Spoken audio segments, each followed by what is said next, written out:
හරිද අපේ පාඩම value added tax නේද VAT එකතු කළ අගය මත බදින. එතකොට අපි VAT ගෙවනවනේ. අපි සෑම භාණ්ඩයක් හා සේවාවක් මතම ලංකාවේ අපි හැමෝම VAT බදු ගෙවනවා. අපි බයිසිකලයක වාහනයක තෙල් ගැහුවත් VAT එක ගෙවනවා. කෑම જાතියක් මිලදී ගත්තත් ගෙවනවා. බෙහෙත් ටිකක් ගත්තත් ගෙවනවා. හැම එකක් ඇතුළෙම VAT බදු දෙනවා. නේද? එතකොට මේකේ මොකක් ගැනද මේ කියන්නේ? අගය එකතු කරනවා. දැන් අගය එකතු කරනවා කියන වචනේ හැබැයි අපේ රටේ හරියට තේරුම් අරන් නැහැ මිනිස්සු කොච්චර වැට් ගෙවුවා නේද දැන් අපි එක භාණ්ඩයක් හිතමු කුරුඳු දැන් අපි ඔයාලා කුරුඳු සහිත නේද රන් ආකාරයට ඉන්නේ නේද හැබැයි අපේ අම්මලා තාත්තලා කරේ කුරුඳු බැලුවා මිටි බැන්දා නේද හන්දි කරා මිටි බැන්දා මිටිය පිටින් කඩේට ගිහින් දුන්නා කඩේ කෙනත් මොකද කරන්නේ මොකක් හරි කෙමිකල් එකක් ඕකට ගහලා කෙලින්ම රට යවනවා රජයක් කියනවා හරි හරි ඔහොම තමයි කුරුඳු රට යවන්න කියලා නේද?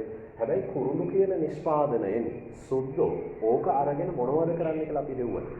විශාල නිෂ්පාදන තොගයක් තියෙනවා. නේද? අපි කුරුඳු කිලෝ එකකට රුපියල් 3000ක් 3500ක් 4000ක් ගන්නකොට ඔය කුරුඳු කිලෝ එකකින් පුතා එයාලා ඩොලර් කෝටි ගාණක් හම්බ කරනවා. මොකද ඒ නිෂ්පාදන කරලා. ඉතින් අපිට පුළුවන් මොනව කරන්නද?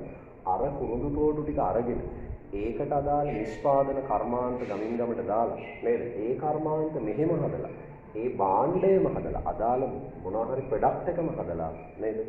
ඒක රට යවුවා නම් විශාල ඩොලර් මිලියන ගාණකින් අපේ කුරුඳු වලට අගය එකතු වෙනවා නේද? අගය එකතු වෙලා එන අපේ රටට අපනයන ආදායම මිලියන ගාණකින් බිලියන ගාණකින් වැඩි කරගන්න තිබුණා. නේද? වැඩි කරගන්න තවමත් පුළුවන්. හැබැයි කරනවද? කවුරුත් ප්‍රශ්නයක් විදියට ඕක කතා කරනවද? මට නම් පේන්නේ රජයවත් පෞද්ගලික විෂයවත් කවුරුත් මේකට කිසිම උනන්දුවක් තියනවා කියලා අපිට පේනවද? පේන්නේ. ඒකයි මම කිව්වේ අගය එකතු කරනවා කියන concept එක සංකල්පය අපේ මිනිස්සුන්ගේ ඔළුවට ගිහිල්ලම නේද? හැබැයි අපි බදු නම් ගෙවනවා. නේද?